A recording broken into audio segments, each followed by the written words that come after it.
Amen. Okay, நம்ம ஜெபத்தை பத்தி படிச்சு கொண்டு வருகிறோம். Nous sommes en train d'étudier concernant la prière. இன்னைக்கு நான் தேவனுடைய சித்தத்தை பத்தி பார்க்க போகிறோம். Aujourd'hui, nous allons voir sur la volonté de Dieu. ஏற்கனவே நான் உங்களுக்கு சொன்னது போல முதலாவது விசுவாசத்தை பற்றி பேசணும். Nous avons parlé concernant la foi. நாங்கள் சொன்னோம் விசுவாசம் வேதத்தை வாசிக்க வாசிக்க விசுவாசம் அதிக பண்ணப்படும். On dit que la foi allait être augmentée plus nous lisons la Bible. குற்ற மனசாட்சியோடு இருந்தால் விசுவாசம் அதிக பண்ணப்படும். Et également que la foi va grandir quand nous n'avons plus dans ce cœur le sentiment du péché. ஜெபம் பண்ண விசுவாசம் அதிக பண்ணப்படும். Plus nous prions également, nous pouvons augmenter la foi. கடைசியா போன முறை பார்த்தோம் நாங்கள் தேவ மனுஷ மகிமை தேடாமபடி தேவ மகிமை நாங்கள் தேடுவதா இருந்தால் ஒருவருக்கொருவர் மகிமை தேடாமல் நாங்கள் எல்லா மகிமையும் தேவனுக்கு நாங்கள் கொடுப்போமா இருந்தால் எங்களுடைய வாழ்விலே விசுவாசம் அதிக பண்ணப்படும். Et également lorsque nous ne cherchons pas la gloire des hommes mais que nous cherchons la gloire de Dieu, alors la foi augmentera dans notre vie. Okay, இந்த நாள் கூட தேவ சித்தத்தை பற்றி நாங்கள் பார்க்க போறோம். Nous allons voir comment reconnaître la volonté de Dieu dans notre vie. முதலாவது 3 வசனங்களை வாசிப்போம். Nous allons lire d'abord 3 versets dans la Bible. மத்தேயு Matthieu 26:39. 26:39. Puis, ayant fait quelques pas en avant, il se jeta sur sa face et pria ainsi: Mon Père, s'il est possible que cette coupe s'éloigne de moi. Toutefois, non pas ce que je veux, mais ce que tu veux.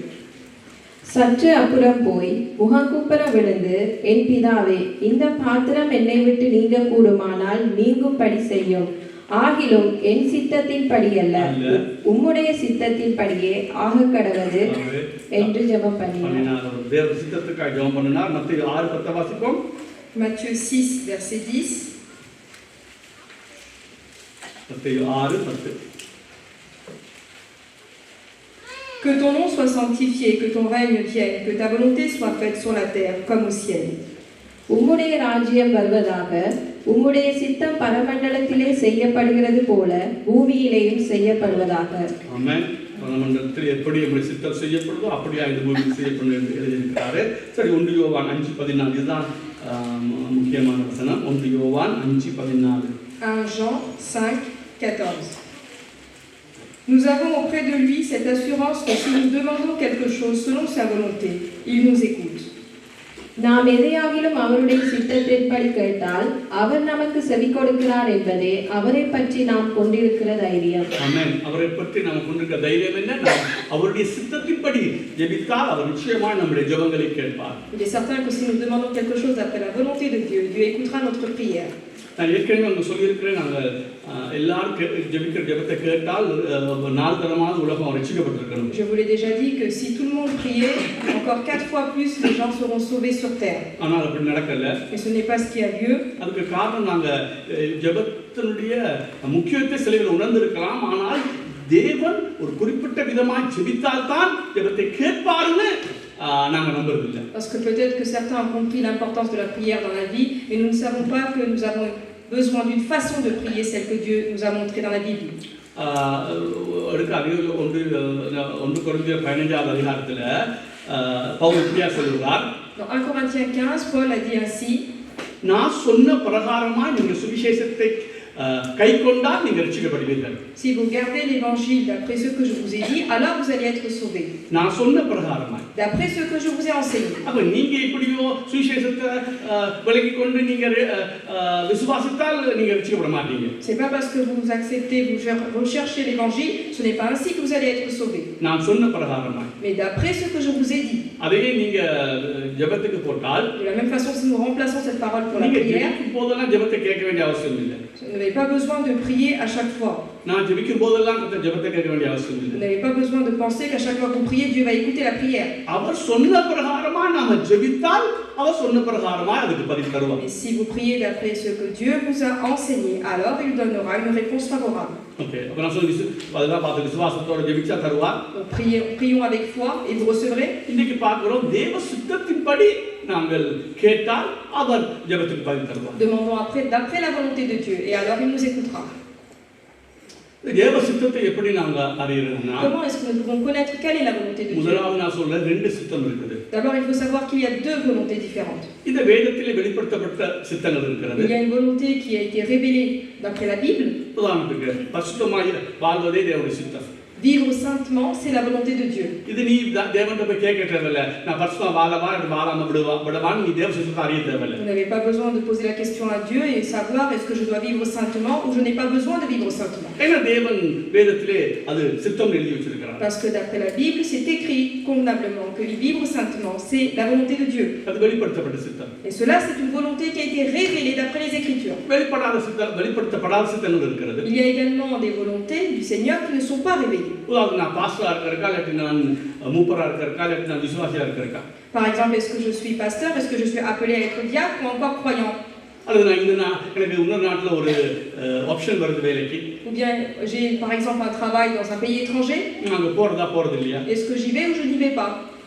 அல்லது திருமணத்துல Ou alors concernant le mariage. மூன்று பேர் என்ன கேக்குறாங்க. J'ai 3 choix possibles par exemple. இத யாரை நான் marriage பண்ண முடியும்? Avec qui est-ce que je vais me marier? அப்ப அல்லது ஒரு வீடு வாங்கலாமா நான் வாங்க கூடாதா? Ou bien est-ce que j'achète une maison ou pas encore? அப்ப இதுகள் பைபிள்ல வெளிப்படுத்தப்படவில்லை. Ces choix-là ne sont pas encore révélés dans la Bible. ஆனா சில பிரின்சிபலை கொண்டு நாங்கள் அதை கண்டுபிடிக்கலாம். Mais d'après certains principes inscrits dans la Bible, je peux comprendre quelle est la volonté de Dieu. அப்ப நான் ரெண்டா பிரிக்கிறேன். Et donc je divise cela en 2 choses. முதலாவது இன்னைக்கு பார்க்கலாம்னு நினைக்கிறேன். Premièrement, nous allons voir cette première partie aujourd'hui. இரண்டாவது அடுத்த முறை பார்க்கலாம்னு Et je நினைக்கிறேன். pense que la deuxième partie sera révélée la prochaine fois. அது இப்ப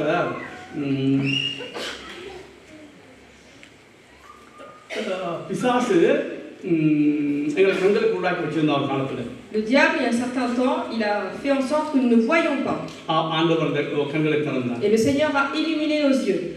நான் முந்தி சொன்னது போல அந்த மார்க் 8வது யார் சொன்னது போல அந்த குருடன் முதல்ல தொட்ட போது மனுஷனை மரங்களைப் போல கண்டான். Dans Marc 8, on voit que l'aveugle, lorsqu'il a été touché la première fois par Jésus, il voyait les hommes semblables à des arbres.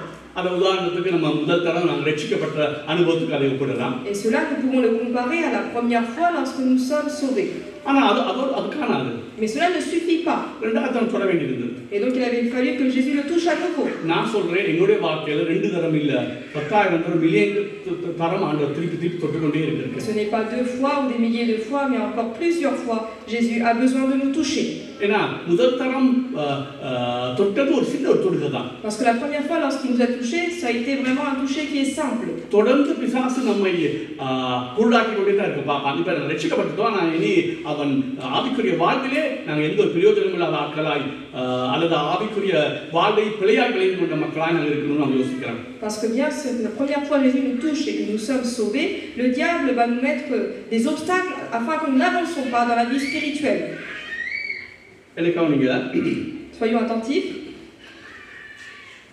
John MacArthur ஒரு காரியத்தை சொன்னா எனக்கு நல்லா பிடிச்சு கொண்டது. Il y a un homme de Dieu, John Macallan, qui a dit une parole. அவர் சொன்னார் இந்த நான் சொன்னேன் வெளிப்படுத்தப்பட்ட சித்தத்துக்கு நாம கீழ்ப்படிந்து நடப்போமாயிருந்தால் si nous obéissons à la volonté de Dieu qui est révélée. இரண்டாவது நான் சொன்னேன் வெளிப்படுத்தப்படாத சித்தங்கள். La deuxième chose, je vous ai dit que c'était la volonté qui n'est pas encore révélée. நல்லா இத கவனிங்க. Écoutez bien. வேலையா இருக்கலாம். Ça peut être le travail. வீடா இருக்கலாம். Ça peut être la maison. அல்லது நீ இந்த சபைக்குள்ள இந்த போஸ்ட் இருக்கணும். Ça peut être quelle responsabilité tu dois occuper dans l'église. இதுக்கெல்லாம் நீ கணக்கு ஜெபிக்க தேவையில்லை. Pour cela, tu n'as pas besoin de prier davantage. இந்த வெளிப்படுத்தப்பட்ட சித்தத்துக்கு நீ கீழ்ப்படிந்து கொண்டு வரும் பொழுது Mais lorsque tu obéis à la volonté de Dieu qui est déjà révélée, நீ வெளிப்படுத்தாத சித்தத்துக்கு ஜெபிக்க தேவையில்லைன்னு சொல்லல. ஜெபிக்கலாம் ஜெபிக்கிறதுக்கு. Ne dis pas que pour les autres choses tu n'as pas besoin de prière. ஆனா நீ அதிகமா அதுக்கு போராடி ஜெபிக்க தேவையில்லை. நான் அந்த நாட்டுக்கு போறேன், நான் பாஸ்டராக இருக்கேன், நான் மூப்பரா இதெல்லாம் போராடி ஜெபிக்க தேவையில்லை. Pour cette deuxième partie où la volonté n'est pas révélée, tu n'as pas besoin de multiplier ta prière. நீ வெளிப்படுத்துற சித்தத்துக்கு கீழ்ப்படிந்து வரும் பொழுது Parce que lorsque tu obéis à la volonté que Dieu a déjà révélée, ஆண்டவர் அழகாய் வரைஞ்சி உனக்குள்ள விருப்பத்தை கொண்டு வந்து நீ என்னவா இருக்கணும், நீ வீடு வாங்கணுமா, நீ பாஸ்டரா இருக்கணுமா, நீ இவரை திருமணம் பண்ணுமா, இதையெல்லாம் நீ கணக்க ஜெபிக்கணும். கணக்கு ஜெபிக்க தேவையில்லை. அவர் நீ வெளிப்படுத்துற சித்தத்துக்கு நீ உண்மையா இருந்தபடியால் அவரே அந்த இடத்துக்குள்ள கொண்டு போவார். Lorsque tu obéis à la volonté que Dieu a révélée, comme une certaine esquisse, l'Éternel te dirigera dans ses pas, afin que lorsque tu obéis, les autres choses s'accompliront dans ta vie de façon convenable. Je n'ai pas entendu une prêche de cette manière-là. Et donc c'est après que j'ai compris que dans ma vie, கீழ்படிச்சுட்டு வந்தேன். J'étais en train d'obéir à la parole de Dieu. இப்போ நான் பாஸ்டா வரணும் நான் எதிர்பார்க்கவும் இல்லை. எனக்கு ஒரு Hindu background வந்தனால Bible கணக்கு தெரியாது எனக்கு ஆரம்பத்தில். Je n'ai jamais espéré devenir pasteur parce que j'étais dans mes antécédents hindouistes. இப்போ பாருங்க, நான் பாஸ்டர் ஆகிறதுக்கு எந்த ஜீவ வசனம் அர்ப்பணி சபையில் நான் பாஸ்டர் ஆகிறதுக்கு எந்த வாய்ப்பும் இருக்கல அந்த நேரத்தில். Il n'y avait aucune possibilité pour que je devienne pasteur dans cette église missionnaire de la parole vivante. என்னை விட மூத்தவர்கள் ஆக குறைந்தது ஒரு 15-20 பேர் அந்த நேரத்தில் இருந்தாங்க சபையில். Parce qu'à ce moment-là, il y avait déjà 15 ou 20 personnes plus anciennes que moi qui auraient pu être pasteur. ஆனால் ஆண்டவர் அழகா கொண்டு போனார். Mais l'Éternel m'a guidé d'une façon vraiment admirable. இந்த சபையில என்னை பரிசுத்தத்துக்கு அதிகமாக பேசுறபடினால என்னை சபையில பிரசங்கம் பண்ண விடல. On ne m'a pas laissé faire les prêches dès le départ. எனக்கு எல்லாம் போச்சு. Alors je pensais que tout était terminé. ஆண்டவர் டானியல் பாஸ்டர் பேசி சரி இங்க தானே இல்ல மற்ற இடங்களுக்கு போய் ஜெர்மன் சர்ச்சில் இருக்கிற மற்ற ஜெர்மன் எங்களோட ஜீவ அர்ப்பணிக்கு மற்ற சர்ச்சுக்கு பிரசங்கம் பண்ண விட்டாங்க. Donc le pasteur Daniel a dit même s'il ne fait pas de prêche dans l'église où il est, il peut aller dans d'autres églises pour faire la prêche.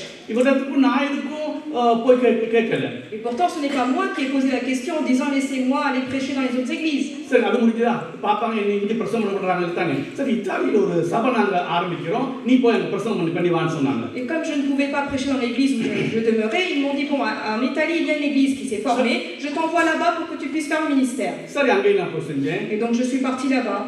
அங்க எனக்கு தெரியாது நான் அங்க பாஸ் ஆவறனைக்கு முப்பறல பல பேருக்கு போட்டி இருந்துன்னு சொன்னாங்க. Je suis partie là-bas, je ne savais pas que déjà là-bas il y avait déjà des guerres entre eux pour savoir qui sera diacre, qui sera le prochain pasteur. எனக்கு போட்டி இருந்தது தெரியாது ஒண்ணும் தெரியாது நான் போய் இந்த ஊரை செஞ்சு நான் வந்தேன். Je ne savais pas qu'il y avait ce combat spirituel dans les pensées des croyants qui étaient là-bas. Je suis partie simplement faire le ministère. Daniel pastor நீ அங்க பாஸ்டரா போட மாட்டோம்னே நான் மூப்பராணி போய் அங்க ஊழியம் செய்வியா. Le pasteur Daniel m'a dit tu ne seras pas pasteur dans l'église en Italie, mais est-ce que tu veux être là-bas faire le ministère en tant que diacre? OK போனேன். Je suis partie en acceptant. போய் 6 மாசத்துல சொன்னார் இல்ல நீ ஒழுங்கா செய்யற நீ பாஸ்டரா அபிஷேகம் பண்ண போறோம். Au bout de 6 mois, le pasteur Daniel m'a dit tu fais correctement les responsabilités qui t'ont été données. Nous allons te donner l'onction pour que tu deviennes pasteur. கவனிங்க. Écoutons. எந்த வாய்ப்பும் இருக்கல. Il n'y avait aucune possibilité à la base. எனக்கு மேல 15 பேர் இருந்தாங்க. Parce qu'il y avait 15 personnes au-dessus de moi. அவங்க எனக்கு டீச் பண்றாங்க. Ce sont des personnes qui enseignent pour moi. அப்ப என்னை போட வாய்ப்பு இல்ல. Et donc il n'y a aucune possibilité pour que je devienne pasteur. எங்கட சபையில ஒழுங்கா பிரசங்கம் பண்ண விட்டுருந்தா நான் அடுத்த பரலோகத்துக்கு போய் நான் ஊழியம் செய்ய வேண்டிய அவசியம் வந்திருக்காது. Et si je prêchais dans l'église où je demeurais moi-même, il n'y avait aucune possibilité que je parte à Palerme pour pouvoir faire le ministère. அங்கேயும் போடேன்னு சொன்னாங்க உங்களை லேசில் நாங்கள் பாஸ்டராக்க மாட்டோம் நீங்கள் மூப்பராக தான் இருக்க வேண்டி வரும். Lorsqu'on m'a envoyé à Palerme en Italie, on m'a dit tu seras diacre, tu ne seras pas pasteur. ஆனால் 6 மாசத்துக்குள்ள ஆண்டவர் அவங்களோட பேசி பாஸ்டரா போட்டார். Mais au bout de 6 mois, Dieu a parlé avec ses anciens pour qu'ils puissent eux-mêmes me proposer pour devenir pasteur. இது நான் நினைக்கவும் இல்லை. Je n'y ai pas pensé. ஜெபிக்கவும் இல்லை. Je n'ai pas prié pour cela. எப்படி இது வந்தது? Comment est-ce que cette chose s'est accomplie? தெளிவா சொல்றேன். நான் இன்னைக்கு பிசாசு எங்களை எல்லாம் மனக்கங்களை குருட்டாக்கி வச்சிருக்கு. Aujourd'hui, chacun de nous, le diable a fait en sorte que nous ne voyons pas, que nos yeux soient fermés, soient aveuglés. தேவ சித்தம்னு சொன்ன உடனே Lorsqu'on dit que c'est la volonté de Dieu, எங்களுக்கு நான் pastor ஆகறதா? nous pensons est-ce que nous allons devenir pasteur? வீடு வாங்குறதா? Est-ce que j'achète une maison? அமெரிக்காவுக்கு போறதா? Est-ce que je vais aux États-Unis? வேலையில இன்னொரு நல்ல ஒரு வேலை கிடைக்குது அது போகலாமா போகவே கூடாதா? Est-ce que j'ai une nouvelle proposition pour le travail? Est-ce que j'accepte? திருமணம் யாரை கல்யாணம் கட்டுறது? Ou alors avec qui est-ce que je dois me marier? இந்த எண்ணங்கள் தான் வருது. Voici les pensées qui me viennent. இது பிசாசு உனக்குள்ள விதைச்ச விதை இது. Ça, ce sont les semences qui ont été données par le diable. உனக்கு தேவ சித்தம்னு சொன்னேன்னா நீ வெளிப்படுத்தப்பட்ட சித்தத்துக்கு உண்மையாக இருந்தால் உங்க திருமண வாழ்வா திருமணத்தை எடுத்துக்கோங்க. Par exemple, si c'est la volonté de l'Éternel, celle qui est révélée dans la Bible, vous devez marcher dans le bon chemin. Je prends l'exemple du mariage. ஆண்டவர் நான் ரட்சிக்கப்பட்ட பிறகு எப்படி இருப்பேன்னு ஆண்டவர் தெரியும். Le Seigneur savait déjà comment je serais après être sauvé. ஒரு இந்து குடும்பத்தை சார்ந்து நான் தான் எனக்கு மனைவியா வந்தா. Donc ma femme est quelqu'un qui avait des antécédents hindouistes et c'est elle avec qui je me suis mariée. ஆனா நான் பார்க்கவே ஆண்டவருக்கு தெரியும் நான் கீழ்ப்படிவேன்னு ஆகவே என் ஊழியத்துக்கு ஏற்ற ஒரு மனைவியா ஏற்கனவே அவர் தன் சித்தத்துக்கு தந்தார். L'Éternel savait d'avance que j'allais lui obéir, donc il m'a donné une femme, même si elle est hindouiste, quelqu'un qui allait marcher ensemble avec moi dans le ministère. நான் வீடு வாங்கல. Je n'ai pas acheté de maison. அந்த ஆரம்பத்துல இருந்தது ஆனா பரபர எல்லாம் கொடுத்து ஒண்ணும் இல்லாம போச்சு. J'aurais pu être propriétaire dès le départ, mais je n'avais pas le plan. எனக்கு தெளிவா தெரியும் கர்த்தர் சித்தம் நான் வீடு வாங்குறது. Parce que je savais clairement que ce n'est pas la volonté de Dieu que je devienne propriétaire dans le pays où j'habitais. அதை வாங்கி நான் இனி மினக்கட்டு அதுக்கு பெயிண்ட் அடிச்சு அதுக்கு எல்லாம் பார்த்து கொண்டு ஆண்டவர் தெரியும் இவன் பிரிக்கப்பட்டது பிரசங்கம் பண்ண டீச் பண்றதுக்கு இவருக்கு இது சரி வராது. L'Éternel savait que je n'ai pas été connu pour acheter une maison et pour m'occuper des travaux de ma maison, mais que j'ai été connu pour enseigner. நான் சொல்ற இந்த ஒரு பாயிண்ட புரிஞ்சுக்கொள்ளுங்க. நான் தேவ சித்தத்துக்கு என்னை அர்ப்பணித்தபடியினாலே கர்த்தர் அதாவது நான் சொல்றேன் வெளிப்பட்ட சித்தத்துக்கு என்னை அர்ப்பணித்தபடியினாலே அவர் அடுத்த சித்தம் எல்லாத்தையும் அவரே பார்த்துக்கிறார். Comme je me suis consacré à la volonté de Dieu qui a été révélée, l'Éternel m'a conduit afin que tout ce dont j'ai besoin par la suite, les volontés qui ne sont pas révélées, il me les a accomplies dans ma vie en temps voulu. உதாரணத்துக்கு அடுத்து சொல்றேன். Je vous donne un autre exemple. பலர்மோல 18 வருஷத்துக்கு மேல ஒரு 19 வருஷத்துக்கு நான் ஊழியம் செஞ்சிருக்கேன். Il y a plus de 19 ans, je suis en train de faire le ministère à Palerme en Italie. நான் இங்க வரதுக்கு யோகம் இல்ல. Je n'ai pas prié pour venir en France. உண்மைப்படி எதிராக கல்யாணம் பண்ணேன். En vérité, j'ai prié contre parce que je ne voulais pas. நான் ஒரு 4வது டிப்ரெஷன்ல இருந்தேன். Autour de 9 jours, j'étais dans la dépression à l'idée de savoir que j'allais venir ici. ஆனால் கர்த்தர் force பண்ணி கொண்டார். Mais l'Éternel a forcé afin que je dois venir ici. ஆனா இன்னைக்கு எனக்கு தெரியும் அவர் ஃபோர்ஸ் பண்ணி கொண்டது காரணம் நான் அவருக்கு கீழ்ப்படிந்து அவர் சித்தத்தை செயல்படினாலே அவர் இங்க தான் என்ன வச்சிருக்காரு எனக்கு இன்னைக்கு 100% தெரியும். Même si Dieu a forcé, d'après ma pensée, ce n'était pas dans mes pensées que je suis ici, je sais à 100% pourquoi est-ce que Dieu m'a emmené ici et je sais que c'est sa volonté. அப்ப எதுல focus பண்ணனும் நாங்க? Donc quel doit être mon objectif aujourd'hui? வெளிப்பட்டற அந்த சித்தத்துக்கு focus பண்ணு அது மத்தது பத்திரிக்கை ஜெபிக்க இருக்கு இல்ல நான் சொல்லல. Mon objectif, ça doit être la volonté qui a été révélée par Dieu dans ma vie. Pour les autres choses, je dois prier. அதுக்கு போராடி ஜெபிக்கிறது. Et je n'ai pas besoin de faire une prière en me combattant au niveau spirituel. நான் காட்டுற அதுக்கு கொஞ்சம் ஜெபிக்க இருக்கு அது எப்படி ஜெபிக்கணும்னு நான் அடுத்த முறை வாரேன். Pour les autres choses, nous avons besoin de prier. Je vous expliquerai de quelle manière nous devons prier pour les autres choses. நான் சொல்றது யாருக்கா விளங்குதா? Est-ce que vous comprenez ce que je vous dis? விளங்குதா? சும்மா கல்யாணத்துக்கும் வீட்டு வாங்குறதுக்கும் எந்த பிள்ளை அமெரிக்காவில் படிப்பிக்கிறதுக்கும் நீ சித்தத்தை அதிகமாக தேட தேவை. Nous n'avons pas besoin de prier davantage pour tout ce qui est partir à l'étranger ou bien pour le travail ou encore pour le mariage. நீ ஃபோக்கஸ் பண்ண தேவன் வெளிப்படுத்துற சித்தத்துக்கு உன்னை அர்ப்பணிக்க. Ton objectif de prière doit être je dois me consacrer pour la volonté révélée de Dieu d'après les Écritures. படிக்கிற பிள்ளைகளுக்கு நான் சொல்றேன். Je dis pour les enfants qui étudient. நீ என்ன படிக்கிறதுக்கு ஆண்டவர்ட்ட போராடி ஜெபிக்காத. Ne prie pas en étant dans la prière, dans un combat spirituel pour ce quoi tu dois décider pour tes études. வெளிப்படுத்தின அந்த சித்தத்துக்கு கீழ்ப்படிய உன்னை அர்ப்பணி. Mais offre-toi au Seigneur, consacre-toi à la volonté qui a été révélée. அவர் அழகா உனக்கு யார் திருமணத்துக்கு வரணுமோ நீயே மாறி கீறி குழப்பினாலும் அவர் விட மாட்டார். அது அந்த ஆள் தான் உங்களுக்கு தருவார். L'Éternel te dirigera correctement dans son chemin afin que son dessein se réalise dans ta vie. Par exemple, même pour le choix du mariage. உன்னை எந்த படிப்புக்கு நீ போறதுக்கு அதுக்கு அதை காட்டுவார். Et dans tes études également, il te dirigera afin que ce qui est bon pour toi, il te l'accomplisse. நீ இருக்கிற சபையில என்ன ஊழியத்துல நீ இருக்கணுமோ அந்த இடத்துக்கு அவர் கொண்டு வருவார். Dans le ministère à l'église, l'Éternel te ramènera dans la place où il a envie de t'emmener d'après son objectif. அதற்கு கணக்கு யோசிக்க தேவையில்லை. Tu n'as pas besoin de penser pour cela davantage. இந்த வாக்கியம் 3 உதாரணம் காட்டுறேன். Je vous ai donné 3 exemples dans ma vie. இதுக்கு போராடி நான் சொன்னேன் நான் போராடி ஜெபிக்கிறேன் பரிசுத்தவாதத்துக்கு தான். Moi aujourd'hui, ce pourquoi je prie davantage, c'est pour ma vie sainte. கர்த்தரை ஆராதிக்க. Afin de glorifier l'Éternel. கர்த்தரை அறிவிலே வளர. Afin de grandir dans sa connaissance. அப்படி நாங்க இருக்கும்போது நானே பழகிட்டால் இன்னும் விட மாட்டான். Parce que même si je fais une erreur à ce moment-là, l'Éternel ne me laissera pas. அவருக்கு தெரியும் நான் அம்பாங்கன்னு அவருக்கு ஏற்கனவே தெரியும். Parce qu'il sait que je suis une personne vile qui est faible. ஆனா அவருக்கு கீழ்ப்படிஞ்ச ஒரு சித்தத்துக்கு நான் ஒப்பு கொடுத்தால் அவர் பிளவிட்டாலும் அதை சரிப்படுத்தி நடத்துவார். Mais lorsque j'obéis à Dieu, alors l'Éternel, même lorsque je fais des erreurs, il me reprendra et il me dirigera dans son bon chemin. உதாரணத்துக்கு நான் பிளவிட்டு பலமா வந்து இங்க வரது உடனே வந்திருக்கு ஆனா நான் அதை ஒத்துக்கொள்ளவே இல்லை. J'ai fait une erreur en effet de Palerme lorsque je vais devenir en France. Je ne suis pas venu de bon cœur. C'est vrai que j'ai échoué. Je sais que j'ai échoué. Mais est-ce que l'Éternel m'a abandonné? Il a fait en sorte que j'accomplisse sa volonté. Parce que je l'ai fait d'un cœur sans le savoir. Mais l'Éternel savait que j'étais prêt à obéir pour sa volonté qui a été révélée. Et même si moi je ne savais pas, l'Éternel m'a dirigé dans son pas parce que c'était sa volonté. Parce que l'Éternel s'est dit, je combattrai pour lui. ட்ராக்குக்கு நேர் track கொண்டு வர ஆண்டவர் செய்வார். Même si j'ai fait l'erreur, que je n'étais pas décidé de prendre ce chemin, l'Éternel a fait en sorte de me remettre sur les bonnes rails afin que je marche d'après sa volonté. தேவ ஜனங்களே சொல்றேன், அநேகருடைய வாழ்விலே பல சித்தங்களிலே நீங்க தடுமாறதுக்கு காரணம் சித்தத்தை தேடாம இல்ல, ஆனா நீங்க வெளிப்படுத்துற சித்தத்துக்கு அர்ப்பணிக்காதது. Aujourd'hui, peuple de Dieu, pourquoi est-ce que vous êtes partis loin de l'objectif de la volonté de Dieu? Parce que vous n'avez pas regardé la volonté qui a été révélée d'après la Bible, mais vous êtes partis dans des chemins d'après votre propre volonté. நினைச்ச வேலை கிடைக்கல, Parce que le travail pour lequel j'ai attendu, j'ai demandé, je ne l'ai pas eu. நினைச்ச மாதிரி கல்யாணம் நடக்கல, Mon mariage ne s'est pas accompli d'après ce que je voulais. நினைச்ச மாதிரி promotion கிடைக்கல, Ou alors encore toutes les promotions au niveau du travail, je ne les ai pas obtenues. பல காரியம் நடக்கல. Il y a beaucoup de choses qui ne se sont pas accomplies d'après ma volonté. நான் அதிகமா அதுக்கு ஜெபிச்சிருக்கேனே, Et pourtant j'ai prié davantage pour cela. ஆனா நீ தேவன் வெளிப்படுத்த சித்தத்துக்கு நீ உன்னை அர்ப்பணிக்கலையே. Mais je ne me suis pas consacrée à la volonté révélée du Seigneur.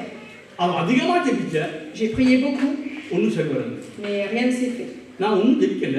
Moi je n'ai rien prié davantage. தர வேண்டிய மனைவியை தந்தார், Mais il m'a donné une épouse. தர வேண்டிய சபைக்கு வர வேண்டிய சபைக்கு வர வைத்தார். Il a fait en sorte que j'aille dans l'église qu'il avait pensé pour moi. படிப்படியாய் ஒரு விசுவாசம் இருந்து படிப்படியாய் தேவச அர்ப்பண சபையில் ஒரு பாஸ்டராக கிருபை செய்தார். Pas à pas de croyant, il a fait en sorte que je grandisse pour devenir un pasteur. இதுக்கு ஒரு போராட்டம் ஜெபம் செய்யல. Pour cela, je n'ai pas eu de prière avec un combat spirituel. நான் இந்த வாழ்க்கையில பிள்ளை வேணும்னு ஜெபிக்கல, அது மாதிரி பாஸ்டர் ஆகணும்னு ஜெபிக்கல. Je n'ai pas prié dans ma vie pour avoir des enfants, je n'ai pas prié également pour devenir pasteur. நான் அறிஞ்சு இந்த வாழ்க்கையில ஒரு நாள் எனக்கு பிள்ளை வேணும் அல்லது பாஸ்டர் ஆகணும் அல்லது இது ஆகணும் நான் ஜெபிச்சதே கிடையாது. Je n'ai pas prié moi-même dans ma prière en demandant Seigneur donne-moi des enfants, Seigneur fais en sorte que je devienne un pasteur. ஆனால் பரிசுத்தமாகணும் ஆண்டவரே. Mais Seigneur aide-moi à devenir saint. உங்களுடைய வெளிப்படுத்த சித்தத்துக்கு நான் கீழ்ப்படியணும். Seigneur je dois obéir à ta révélation et accomplir ta volonté. திரும்ப சொல்றேன், நீ வெளிப்படுத்த சித்தத்துக்கு உண்மையாக இருந்தால் உன் பிள்ளைகளை குறித்தோ உன்னை குறித்தோ உன் வருங்காலத்தை குறித்தோ அது வீடு வாங்குறாங்க எதை குறித்து கவலைப்படாத. அது உனக்கு எது வேணுமோ அதை நீயே விருப்பம் இல்லாட்டி தேவன் நேராய் அந்த சித்தத்தை நடத்துவார். Si tu es fidèle à la volonté qui a été révélée d'après les Écritures et que tu marches dans ce chemin-là, concernant tes enfants, concernant tes études, ton mariage, toutes les choses dans ta vie, l'Éternel accomplira. Même si tu te trompes de chemin, l'Éternel te ramènera dans le bon chemin afin d'accomplir les desseins qu'il a dans ta vie.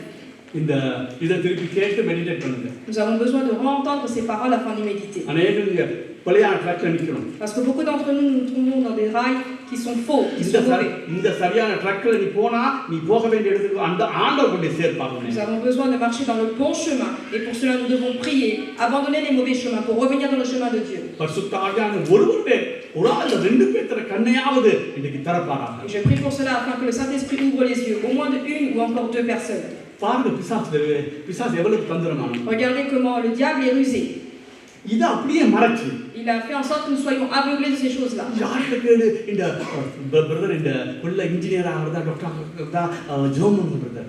Aujourd'hui, nous demandons prier pour mon fils pour qu'il devienne ingénieur ou prier pour qu'il obtienne tel ou tel métier. நான் வீடு வாங்குறதா ஜோமன் brother. Et priez pour moi pour que j'achète une maison, que tout se passe bien. இந்த சபையில இல்ல ஊழியர்கள்ல வேற சபைக்கு பாயறதான்னு ஜோமன் brother. Et nous prions également pour savoir si c'est la volonté de Dieu pour rester dans cette église ou est-ce que je peux avoir une autre responsabilité dans une autre église. நீ இந்த குரங்கா தாவிதி. Pourquoi, qu'est-ce que nous cherchons aujourd'hui? Est-ce que c'est avec le ministère que vous vivez? Est-ce que c'est dans le ministère que vous allez mourir?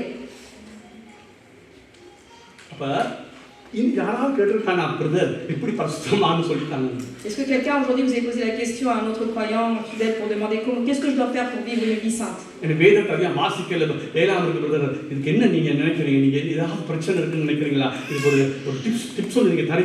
Aviez-vous discuté entre des frères et sœurs pour demander je n'arrive pas à lire la Bible, qu'est-ce que je peux faire pour être éveillé, pour lire la Bible, pour comprendre la Bible?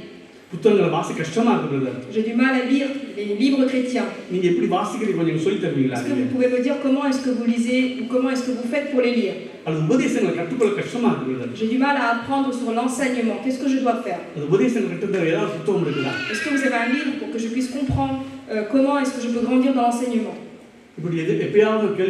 Est-ce que nous avons déjà posé ces questions ou entendu quelqu'un les poser?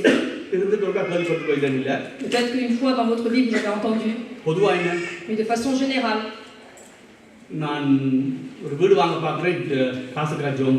Je dois acheter une maison, est-ce que vous pouvez prier pour que tous mes besoins financiers puissent être servis? தவறு நான் சொல்ல வரல. Je ne dis pas que cela est faux, இதுக்கு priority, இதற்கு முன்னுரிமை. mais à quoi est-ce que vous donnez la priorité dans votre vie aujourd'hui? நீ இதுக்கு priority கொடுத்தால் இதுக்கு ப்ரியாரிட்டி கொடுக்க வேண்டிய அவசியம் இல்லை. தேவனுக்கு தெரியும், அழகா அவனை நடத்துவார். Parce que si tu donnes la priorité pour la volonté révélée, alors pour toute autre chose, tu n'as pas besoin de donner la priorité parce que l'Éternel te guidera. Okay, இது ஒரு என்ன சொல்றது இன்ட்ரோடக்ஷன் நான் சொன்னேன். Cela est juste une introduction, இது மிக முக்கியம். mais c'est très important. அநேகர் இதில் தான் பழகிட்டு நாம இன்னைக்கு ட்ரக்ல வெளியில நிற்கிறோம். Parce que beaucoup d'entre nous, nous échouons déjà dans cette partie-là, et alors nous sortons du chemin de Dieu. கர்த்தர் சித்தத்துக்குள்ள இல்ல நாங்க. Et nous ne sommes pas dans la volonté de Dieu. ஏன்னா நாங்க அவருடைய வெளிப்பட சித்தத்துக்கு எந்த ஒரு மரியாதையும் கொடுக்கல. Parce que nous n'avons donné aucun respect, aucun honneur à la volonté de Dieu.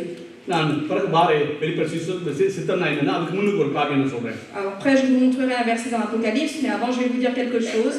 இப்போ நான் இந்த வெளிப்படுத்தப்பட்ட சித்தத்துக்கு நான் வரேன், வெளிப்படுத்தப்படாத சித்தத்தை அடுத்த கிழமை தான் வருவேன். Aujourd'hui, je vais vous parler concernant la volonté qui a été révélée de Dieu.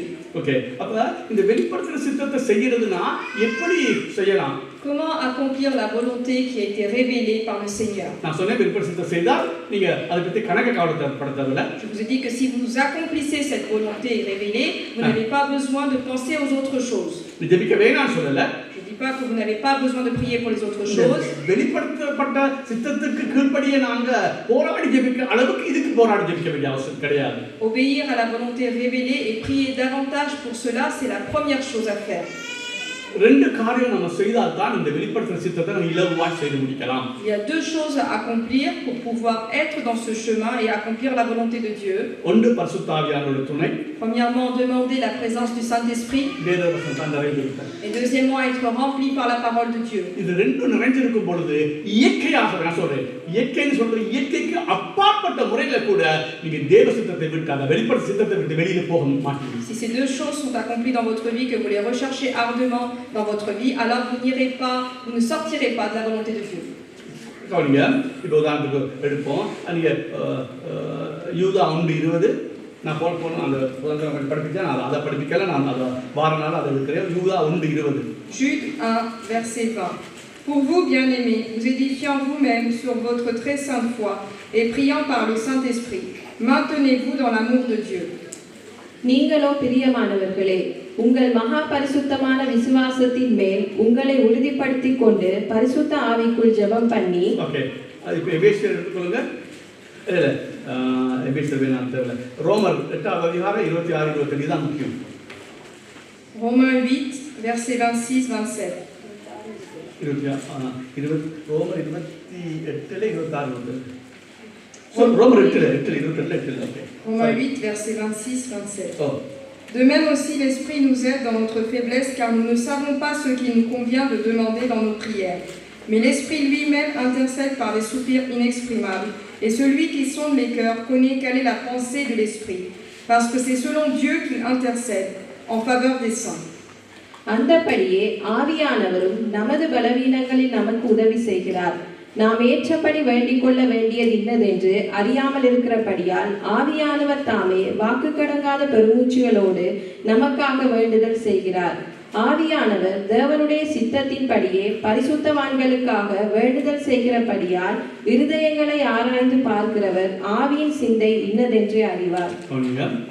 பாருங்க, அந்தபடியே ஆவியானவர் நம்முடைய பலவீனத்திலே நமக்கு உதவி செய்கிறார். அப்படின்னா நாங்க ஜெபம் பண்ண நமக்கு பலவீனம் இருக்கு, நம்ம எதுக்கு அந்த பலவீனம் என்ன, எதுக்கு ஜெபிக்கிறதுன்னு நமக்கு தெரியாது. Quelle est cette faiblesse? Parfois dans la prière, nous ne savons pas pourquoi est-ce que nous devons prier. Et donc là, le Saint-Esprit intervient, il nous aide. பாருங்க, நாம் ஏற்றபடி வேண்டிக் கொள்ள வேண்டியது என்னதென்று அறியாதிருக்கிறபடினாலே ஆவியானவர் தாமே வாக்கு கடங்கா பெருமூச்சோ நமக்காக ஜெபம் செய்கிறார். Nous ne savons pas comment, de quelle manière, qu'est-ce que je dois mettre dans la prière, et à ce moment-là, le Saint-Esprit m'aide. அப்ப நம்ம ஜெபிக்கும் போது எதை ஜெபிக்கிறது, சில வேளை பாயிண்ட் இருக்கும், ஆனா எதுக்கு ஜெபிக்கிறது, எப்படி ஜெபிக்கிறது நமக்கு தெரியாது. Parfois nous savons quel est le sujet de prière, mais nous ne savons pas de quelle manière tourner cette prière. ஆவியானவர் நமக்கு உதவி செய்கிறார். Alors c'est là que le Saint-Esprit intervient.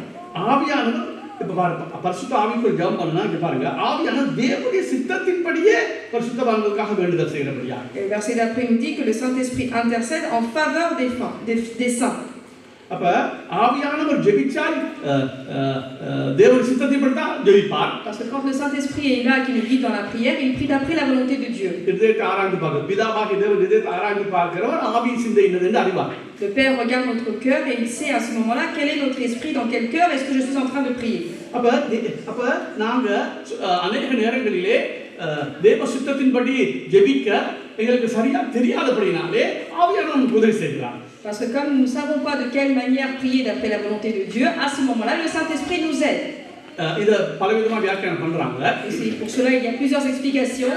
நான் பெங்களூர்ல சொல்றது போல, அதாவது பெங்களூர்ல சொல்றது போல நான் சொல்றேன். இப்ப நல்லா கவனிங்க, எங்களுக்குள்ள பலவீனம் இருக்குது. D'après un théologien, donc des livres j'ai lus, en nous il y a des faiblesses. என்னத்துக்கு எப்படி ஜெபிக்கிறது? Quelle est cette faiblesse? Je ne sais pas comment prier. சில பேருக்கு என்னத்துக்கு ஜெபிக்கிறது தெரியாது. Parfois certains ne savent pas pour quel sujet je dois prier. சில பேர் என்னத்துக்கு ஜெபிக்கிறது தெரியுது, ஆனா எப்படி ஜெபிக்கிறது, வார்த்தைகளை போடுறது, எந்த வார்த்தைகளை போட்டு ஜெபிக்கிறது நமக்கு பலவீனமா இருக்குது. Et parfois certains connaissent quelles sont les thématiques de prière, mais ils ne savent pas de quelle manière, en employant quel mot je dois prier. நமக்கு ஜெபிக்கும் போதே தெரியுது, இது ஆவியில நடம்பல்ல, இது எனக்கே ஜெபிக்கிற மாதிரி தெரியல. Mais lorsque je prie, je sais moi-même au fond de moi que le Saint-Esprit n'est pas là et que je n'ai pas donc en moi la pensée de bien prier. அப்ப ஜெபத்துல பலவீனம் இருக்குது. Dans la prière, des fois je ressens une faiblesse. ஆவியானவர் எங்களுக்கு அளவுக்கணக்கா பெருமூச்சு எங்களுக்கு உதவி செய்கிறார். Mais le Saint-Esprit par des soupirs inexprimables m'aide afin que je prie. அப்ப ஆவியான உதவி செய்கிறார், ஆனா ஜெபிக்க வேண்டியது அந்த பொறுப்பு என்னுடைய பொறுப்பு. Le Saint-Esprit m'aide, mais à qui il appartient de prier, c'est à moi.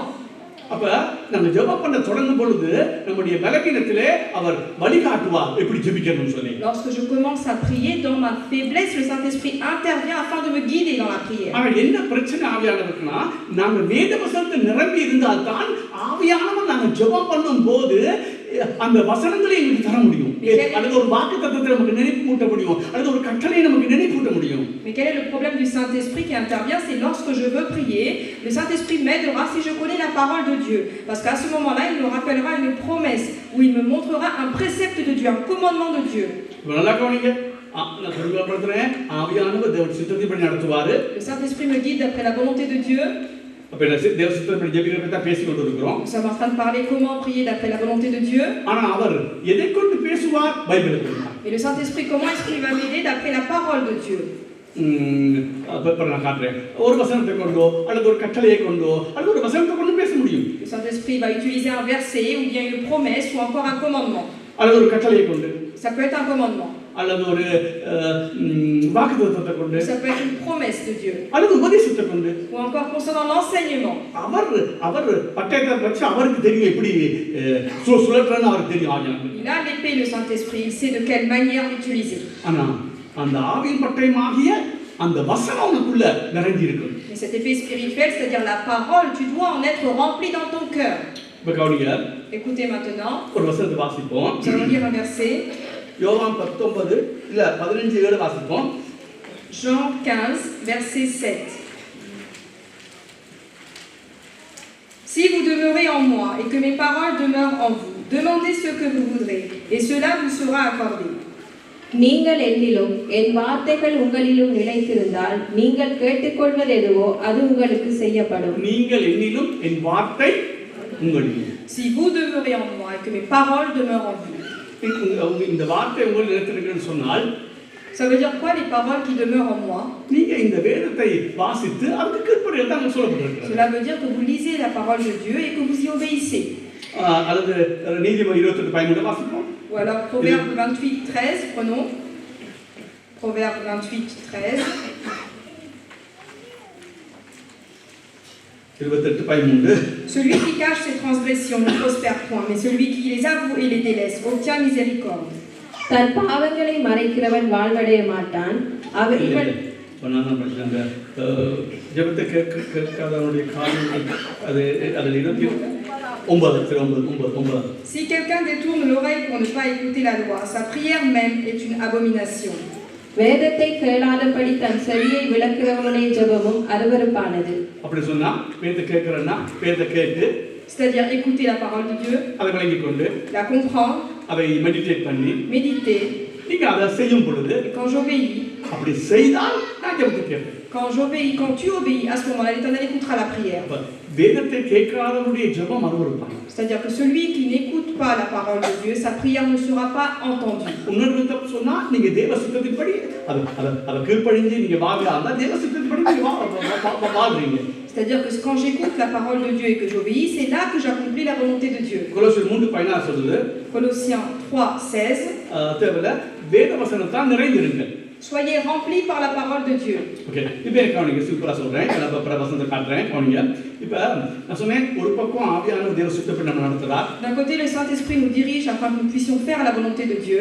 அவர் இல்லாம எதையும் செய்ய முடியாது. Parce que sans le Saint-Esprit je ne peux rien faire. ஏன்னா வேதம் தெளிவா சொல்றாங்க ஜெபத்துல பலவீனமா இருக்கிறோம். Parce que la Bible dit clairement que nous sommes faibles dans la prière. ஆகவே எதுக்கு ஜெபிக்கணும் இந்த நாள் என்ன சித்தத்துக்கு ஜெபிக்கணும்னு ஆவியானவர் எங்களை வழிநடத்துவார். Pourquoi est-ce que je dois prier, de quelle manière est-ce que je dois prier? Le Saint-Esprit est puissant pour me guider. அவருடைய வார்த்தை சொன்னா எங்களுடைய பலவீனத்திலே ஆவிய என்ன ஜெபம் பண்ற பலவீனத்திலே தேவனுடைய பலம் பூரணமாய் விளங்கும் பரிசுத்த ஆவியானவர். D'après ce qu'a dit Paul, dans ma faiblesse se révélera la puissance de Dieu, c'est-à-dire la puissance du Saint-Esprit. பரிசுத்த ஆவியானவரால் செய்யப்படாத எந்த ஜெபமும் பரலோகத்துக்கு எட்டாது. Il n'y a aucune prière qui puisse faire sans l'aide du Saint-Esprit qui va aller jusqu'aux cieux. ஏன்னா பரிசுத்த ஆவியானவர் ஜெபித்தா தேவ சித்தத்தின்படியே ஜெபிப்பார். Parce que lorsque je prie avec l'aide du Saint-Esprit, le Saint-Esprit m'aide à prier d'après la volonté de Dieu. அவர் ஜெபிக்கிறதல்ல. Cela ne veut pas dire que le Saint-Esprit prie. அவர் எங்களை உந்துவார். Mais le Saint-Esprit donne en moi cette volonté et me guide afin que je prie. Samson ஏவுவது போல சரியா ஏவுவார் இந்த காரியத்துக்கு ஜெபம் பண்ணு. De la même manière qu'il a dirigé Samson et qu'il a parlé en lui, de cette façon-là le Saint-Esprit me parlera. சிலர் என்னுடைய இருதயம் ரொம்ப கூலா இருக்கும் உண்மை செய்ய முடியாத மாதிரி இருக்கும் ஐஸ் கட்டி மாதிரி இருக்கும். Admettons par exemple que mon cœur est glacé, que je ne peux rien faire. பரிசுத்த ஆவியானவர் அங்க சூடாக்குவார். Le Saint-Esprit sera là pour m'apporter la chaleur. ஒரு வார்த்தை மூலமா. Il me donnera une parole.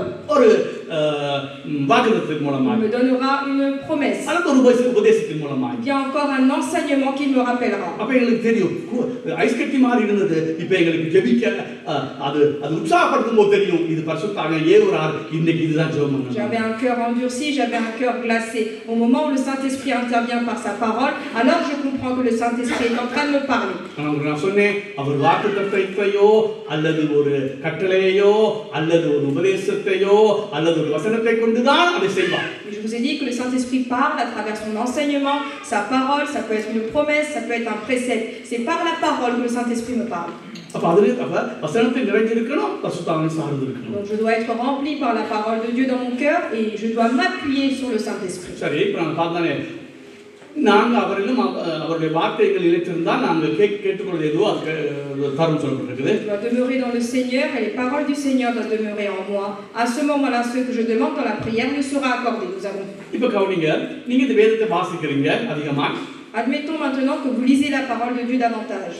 கட்டளையை கற்றுக்கொள்றீங்க. Et que vous apprenez également les préceptes de Dieu. வாக்குத்தத்தங்களை பாடமாக்குறீங்க. Que vous apprenez par cœur les promesses. உபதேசங்களை கற்றுக்கொள்றீங்க. Que vous grandissez dans l'enseignement. இப்போ அதே வாசிங்க 23 நீதிமொழிகள் 7வது வசனம் நீதிமொழிகள் 23:7. Proverbe 23 verset 7. 23 பாருங்க இருக்கா?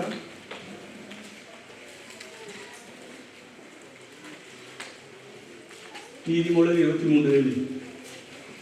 Car il est tel que sont les pensées dans son âme, mange et bois, te dira-t-il, mais son cœur n'est point avec toi. நீ போஜன பிரியனாய் இருந்தால் அவன் இதயத்தில்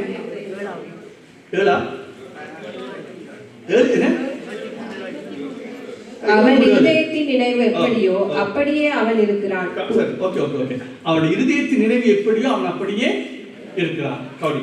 Car il est comme les pensées de son âme. இப்ப நீங்க வேதத்தை வாசிக்கிறீங்க. Admettons que vous lisez la parole de Dieu. வாக்குத்தத்தத்தை பாடமாக்குறீங்க. Vous apprenez par cœur la promesse. உபதேசங்களை கற்றுக்கொண்டு உபதேசங்களை study ஆகிக்கிறீங்க. Que vous apprenez l'enseignement et que vous êtes stable. வேத வசனங்கள் எல்லாம் உங்களுக்கு தெரியும். வசனமும் தெரியும் நல்லா. Vous connaissez également la parole. கற்பனைகளும் தெரியும். Et vous connaissez les préceptes. இப்ப இங்க நாங்க பார்க்கிறோம் அவனுடைய இதயத்தின் நினைவு எப்படியோ அப்படித்தான் இருப்பான். Alors il sera d'après les pensées de son cœur. அப்ப உபதேசத்தை கற்றுக்கொள்றவன். Donc celui qui apprend l'enseignement. வேத வசனத்தை பாடமாக்குறவன். Celui qui apprend par cœur les promesses. கட்டளை பாடமாக்குறவன். Celui qui obéit et qui connaît les commandements de Dieu. இப்ப இவன் எப்படி இருப்பான்னா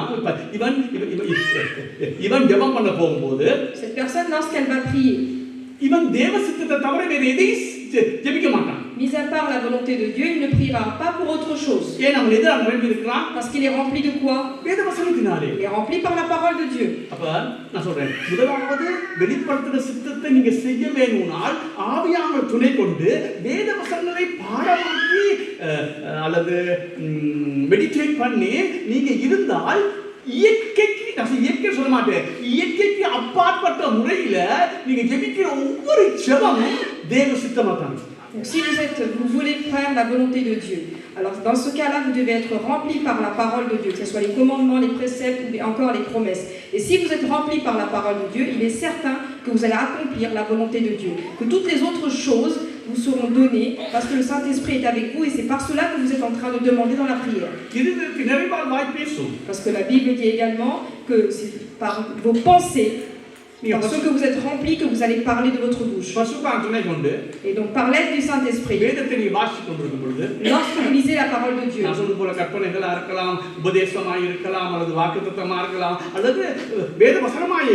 que ce soit toutes sortes de paroles comme les préceptes, les commandements ou encore les promesses.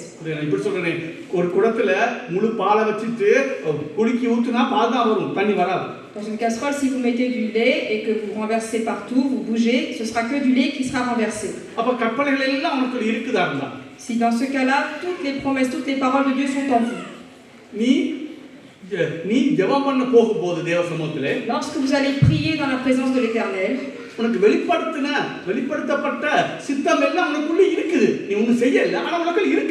donc la volonté de l'Éternel, même si tu ne l'as pas encore accomplie, elle est déjà dans ton cœur. Parce que tu as déjà appris par cœur les promesses. அப்படி பாரமாக்கி வைத்திருந்தால் ஆவியானவர் உன்னை ஜெபத்துக்கு நடத்தும் போது இயற்கையாகவே இயற்கை அல்லது இயற்கைக்கு அப்பாற்பட்ட முறையிலே நீ ஜெபிக்கிறதெல்லாம் காசு பணம் வீடு இது வராது. ஆண்டவரை மன்னிக்கிறது எப்படி, ஆண்டவரை நான் தாழ்மையா இருக்கிறது எப்படி, ஆண்டவரை நான் தேவனை, ஏன்னா உன்னுடைய வசனம் தானே உனக்குள்ள இருக்குது.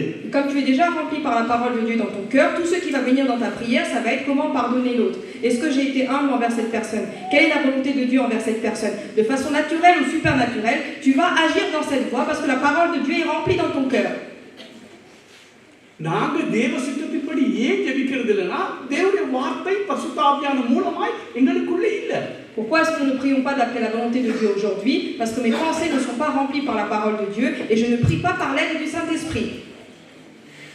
இன்றைக்கு நாங்க போய் ஜெபம் பண்ணும் பொழுது தேவ சித்தத்தின்படி ஜெபிக்கிறது இல்லை. ஏன்னா எங்களுக்கு வேதம் தெரியாது, வேதம் பாடமாக்கி வைக்கல. Aujourd'hui, lorsque je vais dans la présence du Seigneur pour prier, je n'arrive pas à prier d'après la volonté de Dieu parce que je ne connais pas la Bible, je ne connais pas la parole. Alors comment est-ce que je peux prier d'après la volonté de Dieu? ஆகவே கீழ்ப்படிவுக்கோ தாழ்மைக்கோ அன்புக்கோ கர்த்தரை நேசிக்கிறதுக்கோ சகோதர சிநேகத்துக்கு ஆண்டவர் எப்படி நான் சிநேக இருக்க முடியும், ஆண்டவர் எப்படி நான் அப்படிப்பட்ட ஜெபம் வராது எங்களுக்கு. Et donc je ne sais pas comment obéir, comment être humble, comment pardonner mon prochain parce que je ne connais pas la parole de Dieu, donc de cette manière-là je ne vais pas prier. எங்களுக்கு எங்க பிள்ளையோட படிப்பு, nous pensons aujourd'hui aux études de nos enfants. எந்த வேலையில எந்த வேலைக்கு குறங்க மாதிரி தாவலாம், de quelle profession, de quel métier est-ce que je vais faire ou je vais changer, எப்படி வீடு வாங்கலாம், de quelle manière acheter une maison, car வாங்கலாம், quelle voiture acheter maintenant. இதெல்லாம் நான் போன சொல்லி யாரோ என்னை பத்தி குறை சொல்லி நீ ஒன்றும் என்னை ஒன்றும் செய்ய முடியாது, நான் தெளிவாக தான் பேசுறேன். அதாவது இது எல்லாம் தேவையில்லைன்னு நான் சொல்லல. Ne prenez pas mal ce que je dis, je ne dis pas que ces choses sont inutiles. இது forefrontல வரக்கூடாது, இது முன்னுக்கு வரக்கூடாது. Et ce n'est pas cela que je dois avoir au premier plan dans ma vie. நான் ஏற்கனவே முதல் introduction சொல்லிட்டேன், இதை செய்தால் தான் இது ஆட்டோமேட்டிக்கா கிட்டத்தட்ட ஆட்டோமேட்டிக்கா வரும். C'est lorsque vous accomplissez la volonté de Dieu qui a été révélée que toute autre chose se viendront dans votre vie comme bénédiction. அப்ப தேவ சித்தம்னா வெளிப்பட சித்தம்னா என்ன? Quelle est la volonté qui a été révélée par l'Éternel? நானும் நீ ஒருவரை நேசிக்கிற தேவ சித்தம். Que toi et moi nous nous aimons dans le Seigneur, c'est la volonté de Dieu. Vivre de manière humble, c'est la volonté de Dieu. Être quelqu'un qui est de bon cœur. Donner aux autres. Obéir, c'est la volonté de Dieu. Obéir aux autorités également. Pardonner, c'est également la volonté de Dieu. அப்ப இப்ப நாங்க தேவ சித்தத்தின்படி ஜெபிக்கிறதுனா நாங்க உடனே போய் தேவ சித்தத்துக்கு எந்த வீடு வரும் அதான் நமக்கு வருது மண்டையில. Lorsque nous prions, lorsque nous pensons rechercher la volonté de Dieu, nous pensons tout de suite demander mais quelle maison acheter. முதல் தேவ சித்தத்தின்படி ஜெபிக்கிறது எப்படி? ஆண்டவரே சொன்னேன், தேவன் வெளிப்படுத்துகிற சித்தத்தை கட்டாயம் தரணும்னு அவசியம் இல்லை. Il n'est pas certain வெளிப்படுத்தப்படாத சித்தத்தை. Il n'est pas certain que la volonté qui n'est pas révélée, Dieu me la donne dans ma vie. கவனிங்க, ஒரு வீடு நீ எடுக்கிற தரலாம் தராம இருக்கலாம். Je prie pour une maison, il se peut que Dieu me la donne ou alors que je ne l'obtienne pas. ஒரு நல்ல வேலை ஜெபிக்கிற தரலாம் தராம இருக்கலாம். Je prie pour un travail, il se peut que je l'obtienne ou non.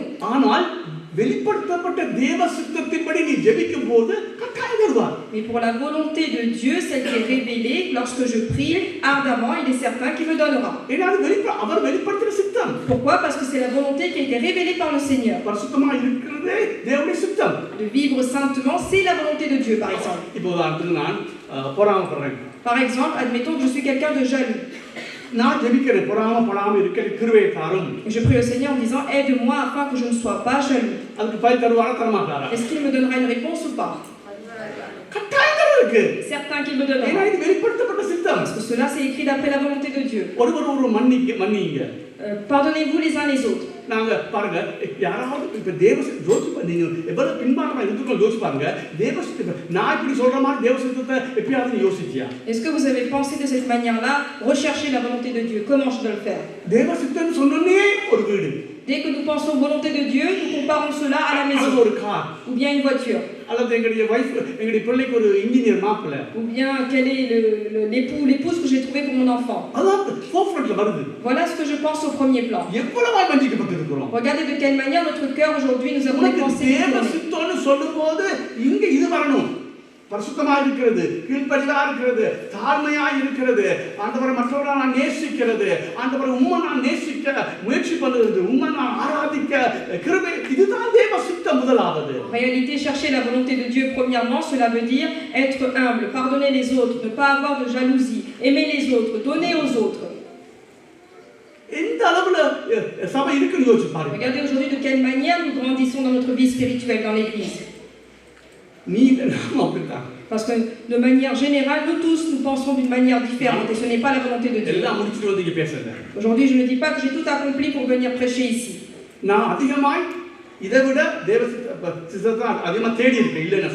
Aujourd'hui, je dis véritablement que j'essaye de chercher la volonté de Dieu premièrement.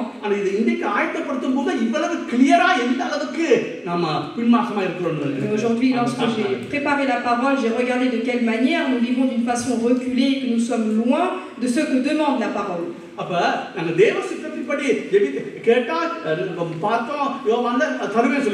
Lorsque je prie d'après la volonté de Dieu, nous avons vu dans le verset dans Jean que Dieu a dit que je te donnerai.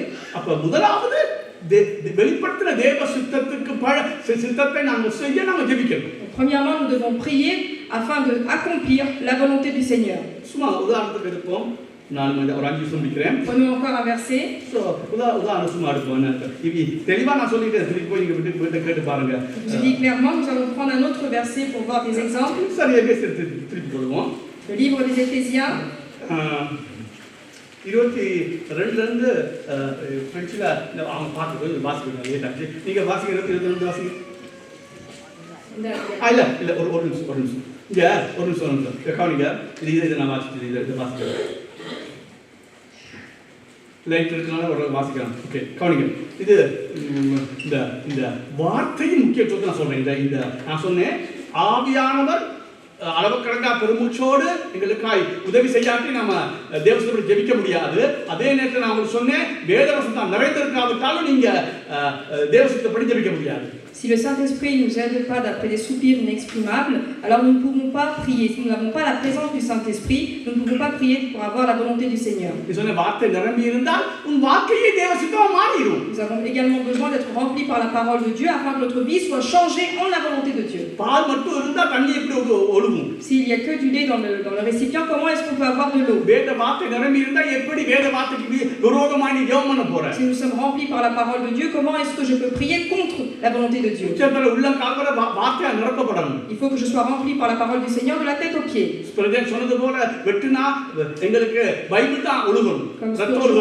Comme Spurgeon a dit, si je suis coupé, blessé, ce n'est pas du sang, c'est la parole de Dieu qui doit sortir. À Palerme, j'ai donné une prêche. Avec le Saint-Esprit et la parole de Dieu, c'est comme la dynamique, c'est-à-dire c'est le réveil. நாங்க பலவீனமா இருக்கிறோம், ஆவியான சாரணும். Nous sommes faibles, nous avons besoin de l'appui du Saint-Esprit. ஆனா ஆவியான ஒரு வார்த்தை நிரம்பாத நம்ம கொண்டு தேவ சித்தத்தின்படி ஜெபிக்க ஏவ முடியாது. Si je ne suis pas rempli par la parole de Dieu, le Saint-Esprit ne peut pas m'aider afin que je prie pour demander la volonté du இது Seigneur. ரெண்டு நிறைஞ்சிருந்தா நீ தேவ சித்தத்தை தவிர வேற சித்தத்தை ஜெபிக்க முடியாது. Si je suis rempli par ces deux choses, c'est à ce moment-là seulement que je pourrai prier pour demander la volonté de Dieu. கீழ்ப்படிவு, தாழ்வு இதெல்லாம் நாங்க சிந்திச்சு கொண்டா அதைத்தான் ஜெபிக்க வரும், வேற என்ன ஜெபிக்க வரும்? Si je pense à l'humilité, à la prière, le pardon, que je suis rempli de ces paroles, c'est certain que je prierai dans ce sens. இந்த வார்த்தை மேன்மை இது வேன் குர்டன்ட தியோலஜி புத்தகத்துல எடுத்தது. Donc le pasteur va lire un extrait qu'il a pris d'un livre. அது பிரெஞ்சில் இருக்கலாம், இங்கிலீஷ்ல இருக்குது, நீங்க வேணாம். Et ces livres existent également en tamoul, en anglais et en français. தமிழ்ல En français et en anglais. நீ ஆண்டவருக்கு உன்ட புத்தகம் கூட உன்ட புரிய கூடாது. சரி, ஓகே, ரைட். பாருங்க. For this reason, கவுனிங்க இங்கிலீஷ் கேட்கறதுல, for this reason knowledge of the scripture is a கவுனிங்க tremendous help in prayer. பாருங்க. இந்த காரணத்துக்காக வேத வசனம் tremendous மிகப்பெரிய உதவியா இருக்குது ஜெபத்துக்கு. Okay, enabling us to follow the pattern of first Christians who quoted scripture when they prayed. இது எப்படின்னா முதல் பரிசுத்தவான்கள் அப்போஸ்தலர்கள், அதாவது எடுக்காதீங்க, வீட்டு போய் பாருங்க, அப்போஸ்தலர் 4:25-26 அவங்க எப்படி ஜெபிச்சாங்க, வேத வசனத்தை கோட் பண்ணி தான் மேற்கோள் காட்டி ஜெபிச்சாங்க. ஓகே, சரி பாருங்க. The regular reading and memorizing of the scripture அப்படின்னா ஒவ்வொரு நாளும் நீங்க வாசிக்கிறது, மெமரைஸ் பண்றது, பாடமாக்குறது, அதை மெடிடேட் பண்றது, ஸ்கிரிப்சர் கல்டிவேட், அது என்ன செய்யும், உங்களை உருவாக்கும். ஓவர் மெனி இயர்ஸ் அப்படியே நீங்க படிச்சுக்கிட்டே காலம் years of a Christian life. ஒரு கிறிஸ்டியன் மெடிடேட் பண்றான், மெமரைஸ் பண்றான், இப்படி செஞ்சு கொண்டு அவன் தன்னை கல்டிவேட் பண்ணும்போது, தன்னை உருவாக்கும் பொழுது Christian life will increase the depth. கவனிங்க, வில் இன்க்ரீஸ் என்னத்தை நல்லா கூட்டும், என்னத்தை கூட்டும், த depth, the power and wisdom of his or her prayer. அப்படி ஒருவன் தொடர்ச்சியாய் வேதத்தை வாசித்து அதை மெடிடேட் பண்ணி அதை பாடமாக்கி கொண்டிருந்தா அவருடைய ஜெப வாழ்வு ஆழமாகவும் வல்லமையாகவும் ஞானமுள்ளதாயும் இருக்கும். இது சாதாரண வேன் குரூடன் எழுதுகிறது. திருப்பி நான் வாசிக்கிறேன். For this reason knowledge of the scripture is tremendous help in prayer. அவ்வளவு வேத வசனம் அவ்வளவு உதவி செய்யும். tremendous, நினைச்சு பார்க்க முடியாத ஒரு உதவி செய்யும் பிரேயர்ல. enabling us to follow the pattern of the first Christians who quoted scripture when they prayed. அது எப்படி அவர்கள் காட்டுறாரு, முதலாவது அப்போஸ்தலர் கூட அதை கோட் பண்ணி தான் ஜெபிச்சார். நான் சொல்வேன் 14:2 ஓசியாவை போய் வாசி. The regular reading and regular ஒவ்வொரு நாளும் regular reading and memorizing the scripture memorise பண்ண மட்டுமல்ல, நான் சொல்லுவேன் அது மெடிடேட் பண்றது of the scripture cultivate, உன்னை உருவாக்குது. over many years இப்படியே பல வருடம் நீ செஞ்சு கொண்டு இருக்கும்போது years of Christian life will increase the depth, the power and wisdom of his or her prayer. Jesus encouraged us to have his words within us to pray, for he says, if you abide in me and my words abide in you, ask whatever you will and it shall be done. அப்ப இயேசு சொன்னார், நீங்க என்னிலும் என் வார்த்தை போல் நிலைச்சிருந்தா நீங்க என்ன கேட்டாலும் தருவேன். ஏன் அப்படி சொன்னார், என்ன கேட்டாலும் தருவேன்னு? ஏன்னா நீ வேத வசனத்தை வாசிச்சா என்ன கேட்ப? வீடு கேட்பியா? 2 பங்களா, பிள்ளைக்கு 2 கார் அல்லது பென்ஸ் கார்? நீ பென்ஸ் கார் வாங்கினாலும் சரி, நீ பிஎம்ஏ வாங்கினாலும் எதிரானவன் அல்ல. ஆனால் நீ தேவ சித்தத்தின்படி நீ இந்த வேதத்தை வாசிச்சு நீ ஒவ்வொரு நாளும் ரெகுலரா வேதத்தை வாசிச்சு மெடிடேட் பண்ணிருக்கும் போது உன்னுடைய ஜெப வாழ்வு பயங்கரமாய் உருவாக்கப்படும். ஏன்னா நீ தேவ சித்தத்துக்கு வெளியில கேட்க மாட்டா. அது உனக்கு வல்லமையை தரும், டெப்த் தரும், எல்லாத்துக்கும் ஞானத்தை தரும். என்னத்தை நீ தேவ சித்தப்படி கேட்கணும்.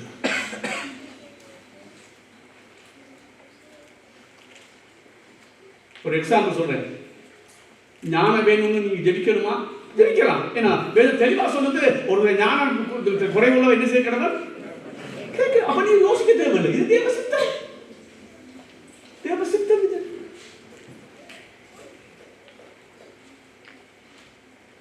ஜெர்மன் தயவுசெய்து திருப்பி கேளுங்க.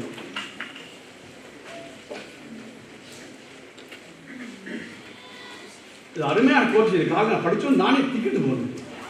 நான் அந்த புத்தகத்தை பல தடவை படிச்சிருக்கிறேன். ஆனால் இந்த ப்ரேயருக்காக எடுத்து பார்க்கும்போது தான் பார்த்தேன். நான் சொல்றது வேத வசனத்தை ரெகுலராக பரிசுத்தாக சாடுறது, வேத வசனம் ரெகுலராக வாசித்து மெமரைஸ் பண்ணுறது அல்லது மெடிடேட் பண்ணுறது, இது உன்னுடைய ஜெப வாழ்வை ட்ரெமெண்டஸா இனி அளவுக்கு அது உன்னுடைய ஜெப வாழ்வை மாற்றிடும். ஏன்னால் நீ வேத வசனத்துக்கு புறம்பாய் நீ ஜெபிக்கவே பழகணும். முழுக்க முழுக்க வேத வசனத்தின் ஊடாகவே நீ ஜெபம் பண்ணுவா. அப்பொழுது தேவன் தருவா. அதான் அவர் சொல்ற, நீங்க என்னிடம் என் வார்த்தை நிலைத்திருந்தால் நீ எது கேட்டாலும் தருவேன். ஏன்னா நீ வார்த்தை நிரம்பி இருந்தா வார்த்தைக்கு விரோதமா நீ கேட்க மாட்டா. அதான் அடிச்சு சொல்றேன். முதலாவது இதை தேடப்பா. இந்த வெளிப்படாத சித்தங்கள், பிள்ளைக்கு வாழ்வு, இதெல்லாம் நீ சொல்லித்தர. அது தேவன் நீ பழகிட்டாலும் தேவன், நான் எனக்கு 3 சாட்சி மூலம் சொன்னேன், அதை கொண்டு போவான். நன்றி பிதாவே, நன்றி இயேசுவே, நன்றி பரிசுத்த ஆவியானவரே. இந்த வார்த்தைகளுக்காக மக்கள் நன்றி.